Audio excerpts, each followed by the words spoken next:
जय विजय बनी रहे, जय विजय हो।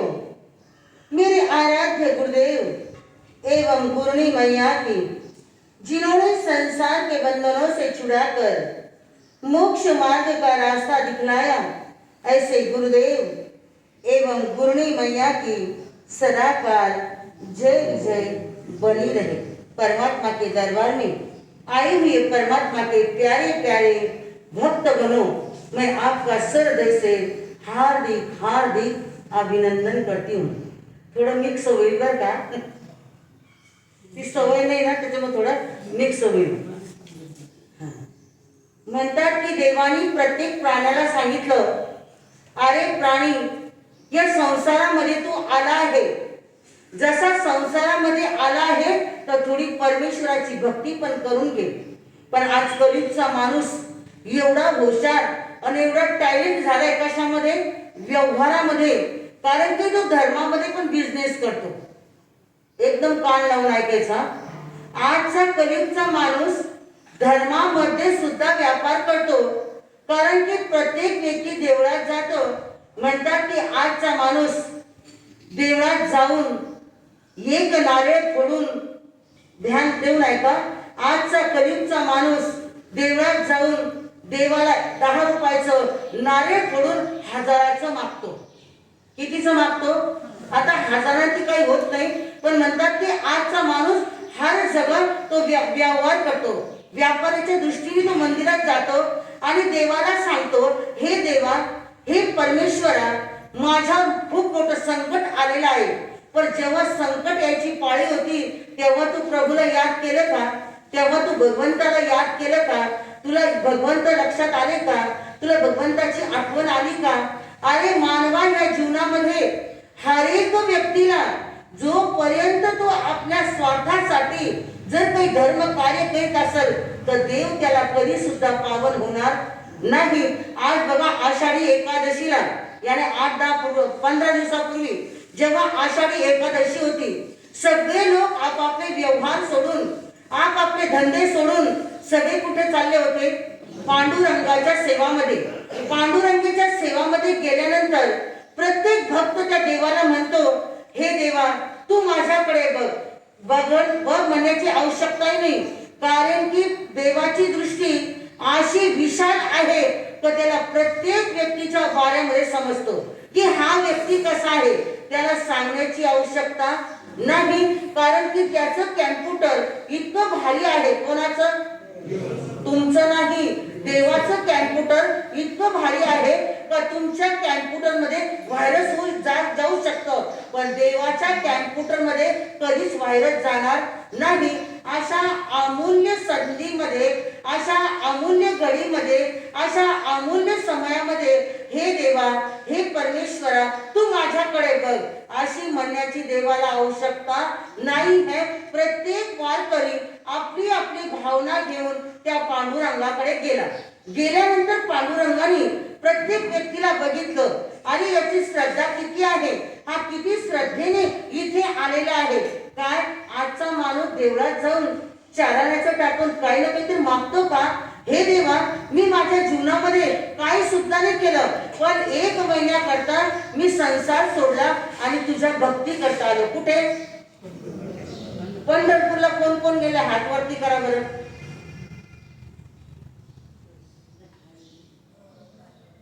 फार कमी लोक गेले। पंढरपुरामध्ये गेल्यानंतर जिथं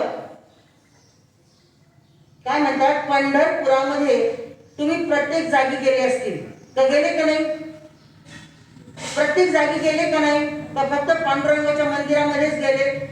प्रत्येक जागी जाऊन तुम्ही ऑब्झर्वेशन केलं। जिथं ती गंगा मैया, जिथं ती गंगा वाहते, त्या वाहत्या गंगेमध्ये कोणाचं मंदिर आहे? पुंडलिकाचं मंदिर आहे। त्या पुंडलिकाच्या मंदिरापासून तुम्ही अजूनही गेल्यानंतर तिथलं ऑब्झर्वेशन तिथं बघा, काय विशेषता आहे त्या पंढरपुराची। त्या पंढरपुराची विशेषता आहे का ती नदी एवढी धावत येते, पण जिथे भक्त पुंडलिकाचं मंदिर येतं तिथं ती एकदम बिलकुल संत हळू गतीने जाते। हे केले तुम्ही कधी ऑब्झर्वेशन? हे कधी बघितलं का तिथं?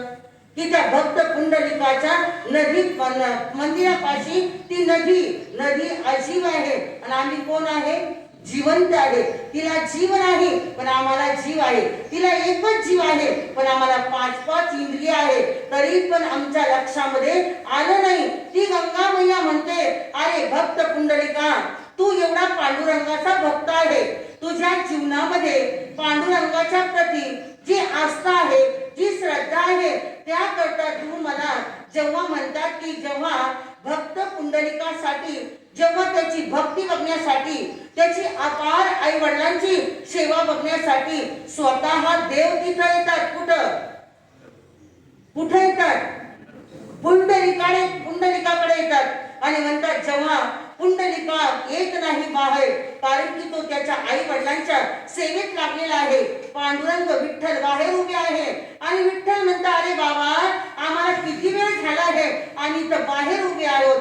तर त्या भक्त पुंडलिकाने जशी त्याच्यापाशी एक ईट होती, ती ईट घेतली आणि बाहेर फेकली. तुम्हाला खूप टाइम होतोय ना, म्हणून आज विठ्ठल कशावर उभा आहे?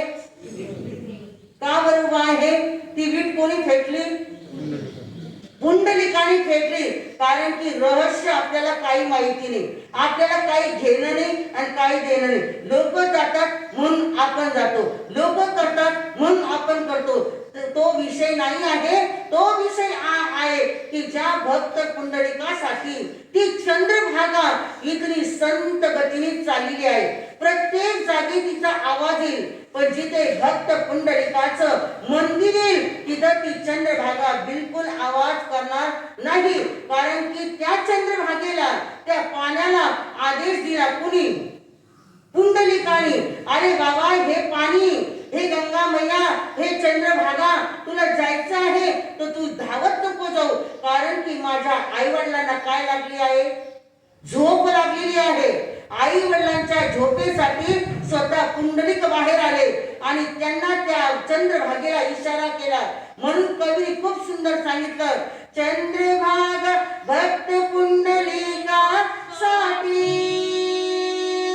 उभी चंद्रभागा, मौन का धरिली तुम्ही सांगा पांडुरंगा, मौन का धरिली तुम्ही सांगा पांडुरंगा.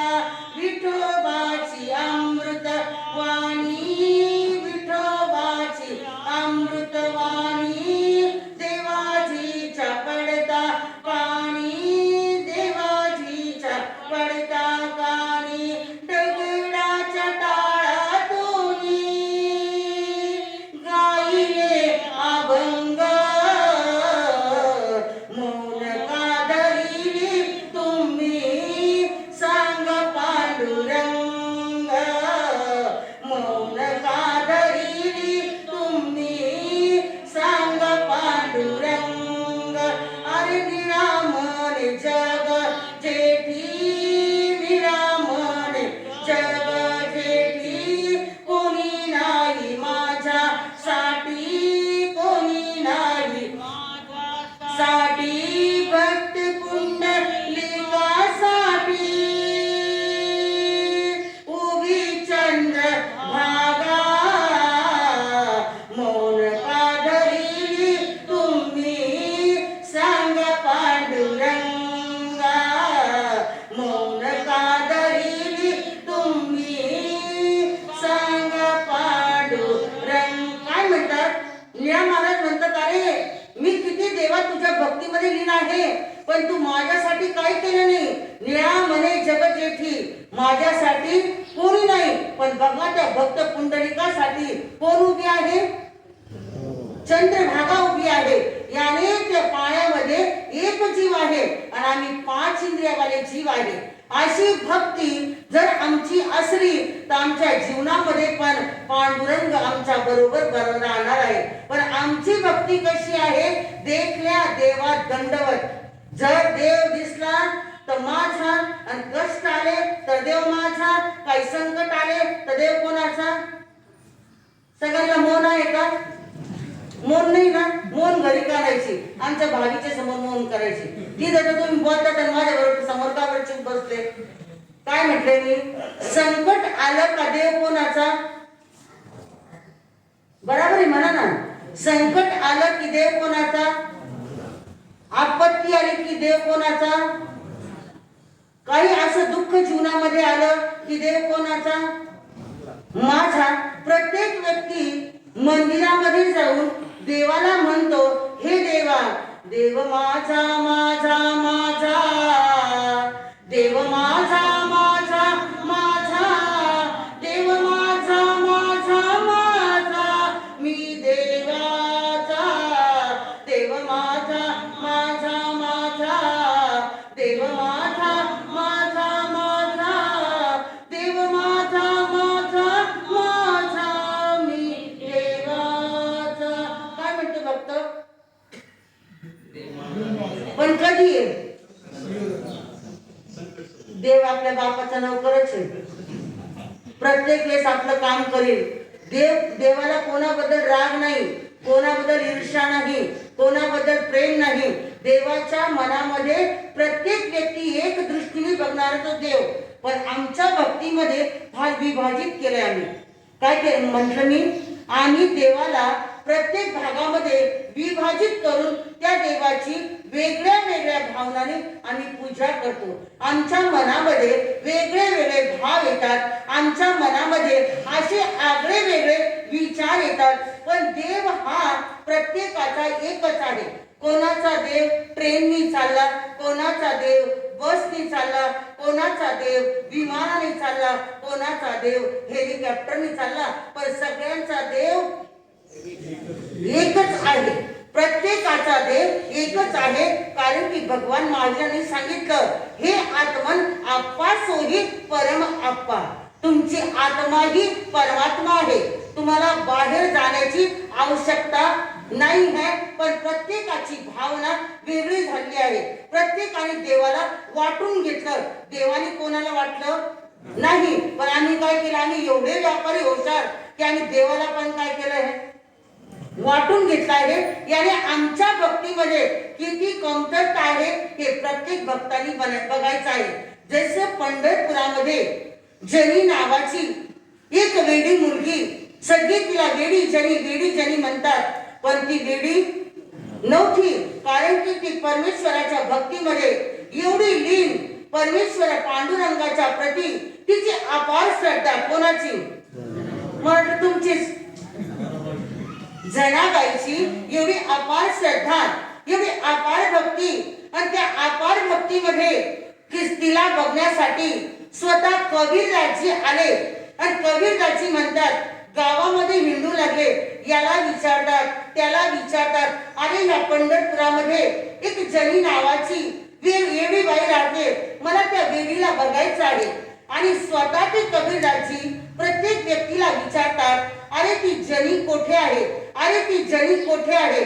लोक म्हणतात, अरे ती वेडी आहे, तिला काय भेटण्यासाठी आले? भेटायचं आहे तर आम्हाला भेटा. काही लोक असेच करतात ना, त्यांना काही माहित नाही, सगळं आम्हाला. काय म्हटले ऐकलं का? काही लोक काय म्हणतात, त्यांना काही माहिती नाही. माहिती कोणाला आहे? अरे बाबा, तुला जेवढी माहिती त्याला समोरच्याला तेवढी माहिती आहे. तर म्हणतात कबीरदासजी सगळ्यांना विचारतात, कबीरदासजी सगळ्यांकडे जातात. सगळे लोक म्हणतात, अरे ती वेडी जनी आहे, ती पागल जनी आहे, ती पांडुरंगाची एवढी भक्त आहे का ती प्रत्येक जागी जाती आणि कोणाचं भजन करती? पांडुरंगाचं भजन करते. अरे तिला मला बघायचं आहे. कारण की ते कबीरदासजींनी एकदा जनीची महिमा ऐकली आणि जनीची महिमा ऐकून स्वतः तिला भेटण्यासाठी कबीरदासजी आले. पुऱ्या पंढरपुरामध्ये फिरल्यानंतर ते बाहेर गेले. यांनी गावाच्या बाहेर आलं तर त्यांनी बघितलं, दोन लेडीज आपसमध्ये भांडणं करीत होत्या.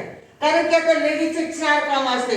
एक आहे ना, पहिले भांडण करायचं, भांडण करून थकून जायचं, थकून थोडी झोप घ्यायची, आणि झोप झाली आणि तुम्ही समोर दिसते कि मैं पियर चली जाऊंगी तुम देखते रहना, मैं पियर चली जाऊंगी तुम. काकू म्हणा ना, नाही ना, कुठे सापडत नाही. आता इथं सापडणार, खूप शायनिंग निघाल्या तरी परत इथंच यायचं आहे. तर बंधू म्हणतात, दोन लेडीज भांडणं करत होत्या, ज्या लेडीज भांडणं करत होत्या, तिथे कबीरदासजी स्वतः गेले आणि गेल्यानंतर त्या लेडीजला म्हटले, बाई तुम्ही का बरं भांडतात? एवढं सकाळचा टाइम, देवाचं नावस्मरण करण्याचा टाइम, आणि तुम्ही का भांडतात? तर ती लेडीजनी काय म्हणते, भाऊ राया, बंधू राया, दादा, ही बाई मला सारखी भांडते. अरे भांडण्याचं काही कारण असेल ना, भांडणाचं खूप मोठं कारण आहे. कारण की मी जिथे गौऱ्या थापते ना, ही बाई तिथे येते, माझ्या मागे मागे येते आणि प्रत्येक वेळेस माझ्या गौऱ्या चोरते. पण मी आज निश्चय केला आहे की माझी एक बी गौरी चोरी नाही गेली पाहिजे, म्हणून मी भांडण करते. मला कुठे भांडायला टाइम आहे? कोण म्हणते? जनाबाई म्हणते, मला कुठे भांडायला टाइम आहे? माझा विठू आहे ना, मला प्रत्येक गोष्टीला माझा विठू माझ्या करता तयार आहे. पण ही बाई एवढी माझ्या मागे लागली. आज तर मी मनामध्ये पक्का निश्चय केला की आज हिच्या बरोबर भांडायचं, कारण की प्रत्येक वेळेस माझ्या गौऱ्या काय करते? चोरते. म्हणून आज आमचं भांडण चाललंय दादा, या भांडणाला मिटव रे दादा. ही बाई एवढ्या घाण शिव्या देते, माझा पांडुरंग या शिव्या ऐकून नक्कीच नाराज होईल, कारण की माझ्या पांडुरंगाला शिवी बिलकुल आवडत नाही. मी पांडुरंगाची एवढी भक्ती करते, हे दादा हे आमचं भांडण एवढं मिटव. म्हणजे भांडणाला मिटवण्याचं सोल्युशन काय आहे, कसं मिटवू? कारण की तुम्ही दोघी एवढ्या जोरजोराने बोलतात, मला बोलण्याचा काही चान्सच नाही. कारण की दोन लेडीज जर भांडत असल्या ना, 100 जरी पुरुष तिथे गेले ना, तर ते भांडण मिटणार नाही. ध्यान देऊन ऐका, काय म्हटले मी? दोन लेडीज जर भांडत असल्या आणि तिथे 100 जर पुरुष गेले ना, तर काहीच असर होणार नाही. ध्यान देऊन ऐका. आणि जर दोन पुरुष लढत असते ना, ती एक बाई जर ती थाळी ना, तर ती त्या भांडणाला काय करते? कोणामध्ये शक्ती? मग झाशीच्या राणीमध्ये का तुमच्यामध्ये? शक्ती कोणामध्ये आहे? हा, शक्ती यांच्यामध्ये आहे. यांचं असं म्हणतात की आज जरी पुरुष प्रधान संस्कृती आहे, पण प्राधान्य आज लेडीजला आहे. आज जास्त महत्व लेडीजला आहे. कारण की हे बाई, हे लेडीज, जय जयकार, जय जयकार, तपस्वी का जय जयकार, आणि जय जयकार, जय जयकार, तपस्वी का जय जयकार, अरे हम बोलेंगे, सब बोलेंगे. तपस्वी की जय राणी बोलेंगे. थांब, तपस्यावर ठेरा.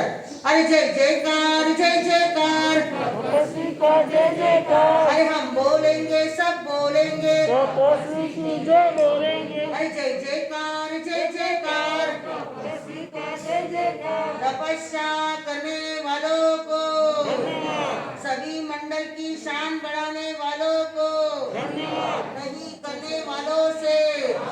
हाँ, के सगाने क्यों अट्टे देखो सगा जाना. तपस्या करने वालों को, नहीं करने वालों से, कन्या मंडल की शान बढ़ाने वालों को, छोटी उम्र में बड़ा त्याग करने वालों को, नांदूर श्री संघ की शान बढ़ाने वालों को, रुई संघ की शान बढ़ाने वालों को, नहीं करने वालों से. जल्दी अनुमोदना, अनुमोदना, अनुमोदना बारंबार, अनुमोदना, अनुमोदना, अनुमोदना बारंबार. तपस्या करने वालों को धन्यवाद. बसा लवकर, मी सांगते पुढची माहिती, त्यांना विचारू नका. हा, आंटी बेट हा बाई, पण मी केव्हा कट काय काही करतात. जीजी बेट बाई, हा बेट एक बाई. हा, मुली मुपतीकडे, मुपतीला घाल.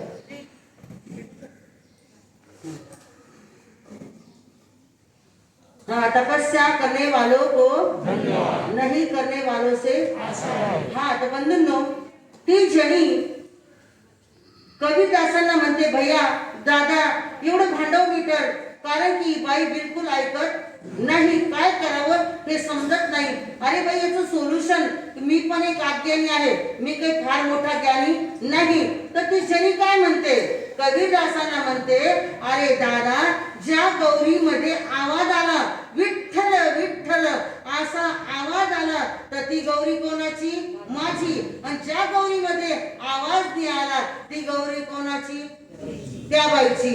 आता स्वतः कबीरदाजी प्रत्येक गौरीला हातामध्ये घेतात, प्रत्येक गौरीला त्या कानापाशी लावतात, आणि त्या ज्या गौरीतून विठ्ठल विठ्ठल असा आवाज येतो, त्या गौरीला एका साईडला ठेवतात, आणि ज्या गौरीमध्ये आवाज येत नाही त्या गौऱ्यांना एका साईडला ठेवतात. कबीरदाजी म्हणतात, हे जनाबाई, तुझी ती भक्ती, तुझी ती अपार श्रद्धा, तुझी ती अपार भावना, हे जनी खरोखर लोक म्हणतात की जनी देवाच्या पांडुरंगाच्या पुढे बिलकुल वेडी झाली आहे. हे जनी आज आम्ही साक्षात बघितलं. तर जनी काय म्हणते, कोणाला म्हटलं? तुम्हालाच. तुम्ही इकडे बघा माझ्याकडं. काय म्हटले मी? जनी काय म्हणते? कबीरदासांना जनी म्हणते, अरे दादा, भक्ती नाही, वसिला नाही, भक्ती नाही, वसिला नाही, कशी लागू हारी तुझ्या पायी, अष्टभाव दाटून आला, भेट दे रे मला, अष्टभाव दाटून आला, भेट दे रे मला. अरे पंढरीच्या पांडुरंगा, भेट दे रे मला, अरे पंढरीच्या पांडुरंगा, भेट दे रे. मग काय म्हणते ती जनी? कबीरदास म्हणतात, दादा, माझ्याकडे काही पैसे नाही, कारण की आज पैसे दिले का देवाचे लवकर करता तुम्ही असं पास काढून. इथं एवढं लगेच काहीतरी वाया चाललंय, करोडाची प्रॉपर्टी, करोडाचा व्यापार, पास घेऊन देवाचे दर्शन करायचे, आणि लवकर लवकर घरी यायचं. कशासाठी? शिव्या खायला, भांडणं करायला? काय? प्रत्येक भक्त असाच म्हणतो. काय म्हणतो तो? जनीची भावना ऐकून, जनीची भक्ती ऐकून प्रत्येकाच्या मनात येतो, अरे या संसारामध्ये इतकं ऐकतो, इतकं ऐकतो की टीव्हीवर ऐकतो, टेपवर ऐकतो, मोबाईलवर ऐकतो, संतांकडे ऐकतो, सत्संगामध्ये जातो, प्रत्येक वेळेस इतकं काही ऐकतो, पण अजून काही मनामध्ये भाव, मनामध्ये आले का भाव? या या संसाराच्या पायी, या या संसाराच्या पायी, हरिनाम सुचत नाही, हरिनाम सुचत नाही, या या संसाराच्या पायी, या या संसाराच्या काय म्हणतात संसारी व्यक्ती? हे देवा, या संसारापुढे मला तुझं नाव घ्यायला सुद्धा टाइम, मला बिलकुल टाइम नाही. टाइम कशाला आहे आनंद भाऊ? टाइम कशाला आहे? टाइम कशाला आहे? आणि अजून आता वन डे मॅच लागू द्या, फक्त मॅच, टीव्हीवर मॅच लागली की लोक जेवण सुद्धा करीत नाही. म्हणलं उपवास करा ना, मग भगवंताच्या नावाने उपवास करा, कारण की तुम्हाला क्रिकेटचं काय आहे, एवढं क्रेज आहे, तर जेवण करते काय की लोक. आणि जर वन डे मॅच मध्ये भारत जर हरला तर ते टीव्हीला पडतात. वा वा, काय भक्ती तुमची भारतावर. एक बी वस्तू मेड इन इंडियाची आवडत नाही. प्रत्येक वस्तू आउट ऑफची पाहिजे. आणि फक्त त्या क्रिकेट मॅचला त्या भारतावर एवढं प्रेम आलं की काही लोक जेवत नाही, एवढे संताप करतात, स्वतःचं डोकं फोडून घेतात. असं सुद्धा एका व्यक्तीला बघितलं आम्ही. वन डे मॅच मध्ये भारत हारला आणि ते डोकं फोडायला लागलं दगडाने. त्याची बायको बोलवायला आली, म्हणजे काय झालं? म्हणजे लवकर त्याला गुरुवार झालं काय? तुम्ही येऊन घरी बघा. बघितलं तर डोकं फोडतं. म्हणजे काय झालं भाऊ? म्हणे गुरु महाराज भारत हारला. म्हणजे तुला काय घ्यायचं? स्वतःचं पोट भर ना अगोदर. त्या भारताशी काय घ्यायचंय तुला? फक्त तेवढाच स्वाभिमान आहे का? कशाचा? वन डे मॅचचा, टू डे मॅचचा, 3 डे मॅचचा एवढाच स्वाभिमान आहे का? जर भारताच्या प्रती एवढा स्वाभिमान आहे, एवढा अभिमान आहे, तर त्या देवाच्या भक्तीला सुद्धा विसरू नका. पण आज व्यक्ती किती टाइमपास कुठे झाला तर चालतं? हा म्हणून काकू तुम्ही बघत नाही, मला तुम्हाला सगळे पचकान तुम्ही बघत नाही, पण कशामध्ये टाइमपास होतो? अरे क्रिकेट मैच में घंटे बितावे, क्रिकेट मैच में घंटे बितावे, धार्मिक स्थान घड़ी न सुहावे, धार्मिक स्थान घड़ी न सुहावे, मोबाइल में मन भटके, मोबाइल में मन भटके, तू धर्म बिना अधूरा, मोबाइल में मन भटके, तू धर्म बिना अधूरा रे, छोटी उमरिया रे, तू धर्म बिना अधूरा रे. काय म्हणतात की आम्ही खूप लहान उमर आहे. आता 100 वर्षाचं माणसाचं आयुष्य नाही आहे, कारण की कोणी 40 मध्ये जातं, कोणी 20 मध्ये जातं, कोणी 50 मध्ये, कोणी 60 मध्ये. कोणी म्हणतात अरे आत्ता बघितलं, आत्ता बाहेर होता, आत्ता दुकानामध्ये होता, आत्ता घरात होता, आत्ता रस्त्यात भेटला. पण जेव्हा टाइम आला तर बंधू एक लक्षात ठेवायचं, जसे जनीने आपलं नाव, जनीला जायला किती वर्ष झाले? किती वर्ष झाले? काही माप आहे का वर्षांचं? कितीतरी वर्ष झाले, याने काही शत वर्ष झाले. पण तरी लोक आज जनीचं एवढं श्रद्धेने नाम घेतात, एवढं आदराने नाम घेतात. कारण की त्या जनाबाईला लहानपणापासून, कारण की त्या गावाची प्रथा होती, प्रत्येक गावामधून दिंड्या निघायच्या आणि दिंड्या निघल्या की सगळे लोक जायचे. योग संयोग असा आला की त्या जनाबाईच्या गावातून सुद्धा दिंडी गेली, सगळे लोक जाऊ लागले. छोटीशी जनी आई वडिलांना म्हणते, पप्पा मम्मा मला जायचंय कुठे? मला पंढरपूरला जायचंय, देवाच्या भक्तीमध्ये जायचंय. अरे एवढे लोक चालले, सारे वारकरी लोक चालले आणि मला पण जायचं आहे. आपण तर प्रत्येक वेळेस काय बघतो, पुढे सोमेश्वरला फुगट यात्रा आहे का, पुढे केशराजीला फुगट यात्रा आहे का, पुढे बालाजीला कोणी फुगट नेतं का? मग एक तिकीट नाही, मग 4 नाव. कशाला? फ्री यात्रेमध्ये 4 नाव. आणि पैसे देऊन म्हटलं तर नाही, आता अवसरच नाही, आता टाइमच नाही, आता खूप सीझन आहे. म्हणजे फुगट भक्ती देव सुद्धा स्वीकार करीत नाही. जरी तुम्ही गेले फ्री मध्ये तर त्या मंदिरामध्ये काहीतरी करा, मंदिरामध्ये टाका, कोणाला जेव घाला, कोणी गरीब दिसला त्याला काहीतरी द्या. कारण की तुम्ही फ्री मध्ये आले, 1000 रुपये लागतात तर कमीत कमी 500 रुपयाचं तरी काय करा, दान करा, तर ती यात्रा सफल. नाही तर असे फुकटे तर किती बसले जगामध्ये, जाणारे आणि येणारे. भगवंताची भक्ती करणारे असे फुकटे लोक काही कमी नाही या लोकांची. फक्त सांगितलं पाहिजे का इथं बस जाणार आहे आणि ती बस फ्री मध्ये आहे, मग त्या बस मध्ये उभा राहायला सुद्धा जागा भेटणार. आणि तू म्हणा या बस मध्ये 500 रुपये तिकीट आहे. नाही आम्हाला तर खूप देवाचं वेळ आहे, आम्ही आलो असतो, पण आता आमच्याकडे टाइम नाही. पैसे द्यायचे म्हटलं का मग टाइम नाही. आणि फुगट मध्ये म्हटलं तर मग बायको पोरण घरात कोणीच नाही, लावून कुलूप लावून घ्या तरी चालेल, कारण की संध्याकाळी घरी यायचं आहे. बघा ती जनी आई वडिलांच्या मागे लागली, नाही दादा मला जायचं आहे. आणि ती जनी जेव्हा वारकऱ्यांबरोबर चालली, सगळ्यांच्या पुढे, कशामध्ये? दिंडी सगळ्यांच्या पुढे, सगळ्या वारकऱ्यांच्या पुढे. जनीची दिंडी वेगळी, कारण की विठ्ठल नामाची,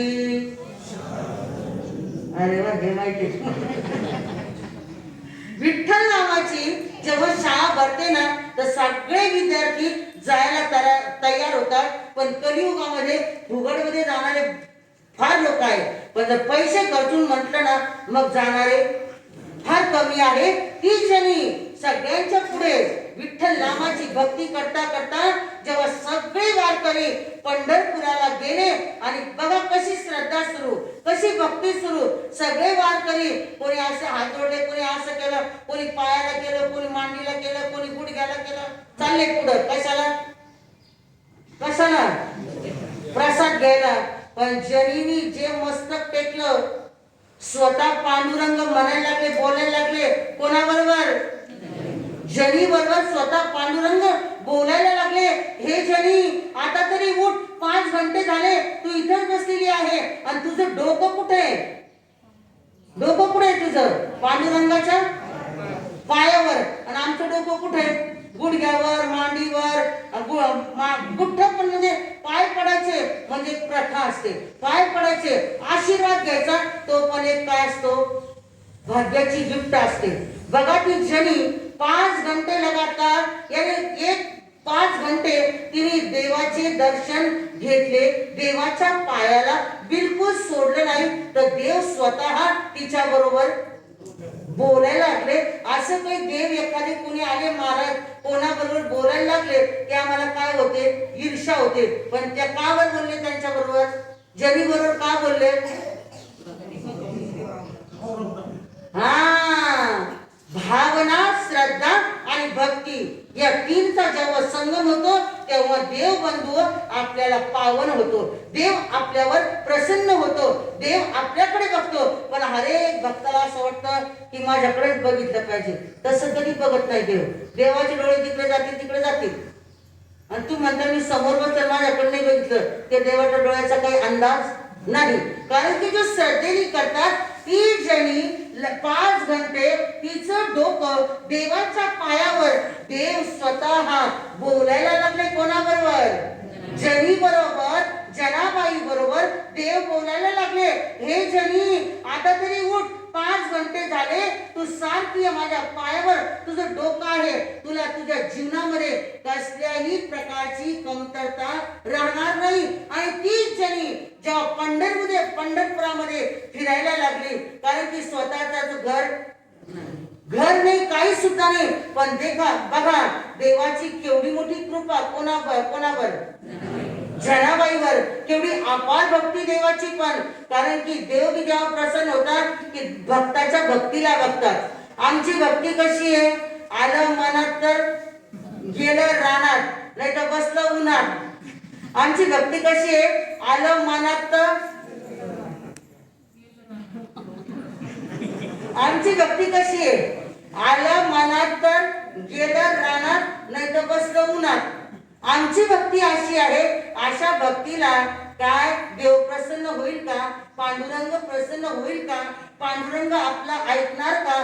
का ऐकणार नाही? त्याचं कारण एकच की आपली भक्ती बराबर नाही, आपली भावना बराबर नाही, आपली श्रद्धा बराबर नाही, आपल्या मनातले भाव आपण आतून मधून एक नाही. जसं लोणी, त्याला कसं पण तुम्ही काही पण कसं करा ते नरमच राहणार. तसे आम्ही नरम नाही. आम्ही वेगवेगळे रूप बनवतो. आम्ही केव्हा राक्षसचं रूप घेतो, केव्हा देवाचं रूप घेतो, केव्हा मानवाचं रूप घेतो. कारण की चंडिका जेव्हा आम्हाला मनातून कोणाच्या प्रती राग आला की बस आमचा स्वभाव ही काय होतो? बिघडून जातो. तर अशा बिघडलेल्या स्वभावाला देव पावल का? कधीच पावणार नाही. तर म्हणतात की पांडुरंगाची भक्ती करणारी ती वेडी जनी जेव्हा तिच्या सेवेमध्ये दळण दळायची तर स्वतः तिला काय करायचे? देव दळू लागायचे. जनी स्वयंपाक करायची, देव यायचे अदृश्य रूपाने तिच्या भाकरी घेऊन जायचे. पण ती पण एवढी हुशार. कोण? तुम्ही जनीपेक्षा तुम्ही जास्त हुशार आहे का? जनी 1 पट आहे, तुम्ही 4 नाही 5 पट आहे. तुम्ही 5 पट आहे. त्या जनीने डोकं लावलं, अरे मी एवढे भाकरी करते, एवढं स्वयंपाक करते आणि माझ्या भाकरी कसं काय गायब होतात? आज तर माझं लक्ष भाकरीकडे नाही, आज नेणाऱ्याकडे माझं लक्ष आहे. तर म्हणतात की ती जनी एक टकी लावून त्या दुर्डीकडे बघते, कोण येतं आणि माझ्या भाकरी कोण घेऊन जातं. तेवढ्यात पांडुरंग आले आणि चुपचाप तिच्या भाकरी ओढायला लागले. तेवढ्यात जनीने काय केलं, हात धरला. कोणाचा? पांडुरंगाचा. जनीने हात धरला आणि ती जनी म्हणायला लागली, धरीला पंढरीचा चोर, धरीला पंढरीचा चोर, गळा बांधुनिया दोर, गळा बांधुनिया दोर, गळा बांधुनिया दोर, धरीला पंढरीचा चोर, धरीला पंढरीचा चोर. काय म्हणते ती जनी? मी कोणाला धरलं? जो पंढरीचा चोर माझ्या हर वस्तूला चोरून घेऊन जातो. पण आजपर्यंत माझ्या लक्षात नाही आलं. पण माझ्यावर काय कृपा, मी आज प्रत्यक्ष कोणाला धरलं? चोरी करणाऱ्या देवाला धरलं. हा गच्च धरला कोणी? जनीने. आता ते देवच कोणत्या रूपात आले, काय आले, त्यांचे देवाचे रूप कसे आहे? खूप वेगळे वेगळे आहे. देवाचे रूप इतके वेगळे आहे.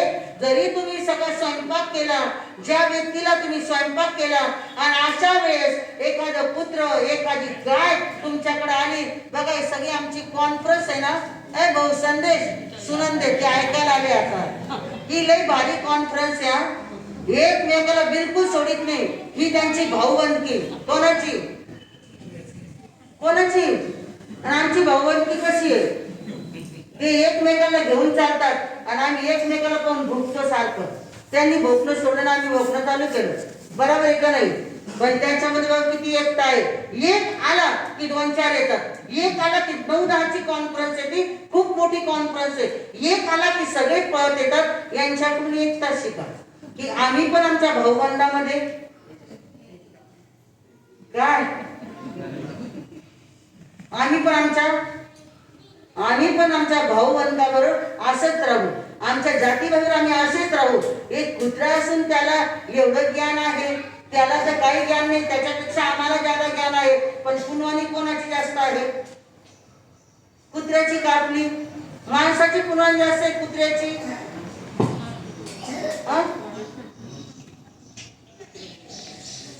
माणसाला आहे का BMW? माणसाला आहे का BMW? कुत्र्याला BMW आहे. कुत्रा मालकाबरोबर BMW मध्ये घुमतो, फिरतो. आणि जर आई वडील म्हटले का रे चौसाळ्याला जायचंय बाबा मला, हा करून घ्या किरायची गाड्यांचा. आणि BMW मध्ये कोण आहे? कोण? मग पुनवानी कोणाची? कुत्र्याची जास्त कामची. कुत्र्याकरता खास बिस्किट, कुत्र्याकरता खास टॉवेल, कुत्र्याकरता खास साबण. आणि माणसाला काय खास? काय माणसाला काही आहे का? माणसाला खास बघा, त्याला घर पण आहे. जे पाळीव कुत्रे आहे ना, त्यांच्यासाठी सुंदर घर पण आहे. त्यांना बसायला गादी पण आहे, पिवड्यांची. तुम्हाला आहे का? मग पुनवानी कोणाची आहे? कुत्र्याची कामची. आणि तरी त्याला हाडाच म्हणते. कोणाला? आपल्याला कोणी म्हणतात हाड नाही म्हणत. बघा त्या कुत्र्याची एवढी पुनवानी वाढली. का वाढली? कारण की ते पुण्य करतात.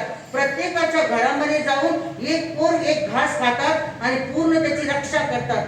आपण ते काय करतो? ज्या ताटामध्ये भोजन करतो ना, त्याच्या ताटामध्ये छेद करतो. आपला हा स्वभाव. आणि त्या कुत्र्याचा काय स्वभाव? शिळी भाकरी खायची पण पुरी, पूर्ण रक्षण करायचं मालकाचं. ही जातीबाईची त्यांची विशेषता आहे.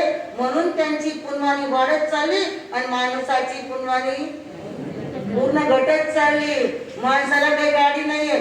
सकाळी पुण्यामध्ये जा बघा, सकाळी सगळे कुत्रे मालकाच्या गळ्यात हात घालून, कोणी स्कूटीवर, कोणी मोटरसायकलवर, कोणी स्प्लेंडरवर, कोणी याने प्रत्येक गाड्यावर कुत्रे दिसतील, माणसं नाही दिसणार. पुढे येतात त्यांना फिरायला नेतात. ही पण त्यांची काय आहे? पुनवानी है. म्हणतात कलियुगामध्ये माणसाची पुनवानी घटत चालली. का चालली? याचं कारण आहे की माणूस ज्याच्या ताटामध्ये खातो त्याच्या ताटामध्ये छेद करतो म्हणून त्याची पुनवानी घटत चालली आणि पुत्र रक्षा करतो म्हणून त्याची पुनवानी वाढत चालली. असं पुनवानीने जर वाढवायचं असेल तर बघा हे आमचे महान तपस्वी आज तपस्याच्या नंबरमध्ये आमच्या साधना भाभीला हळूहळू त्या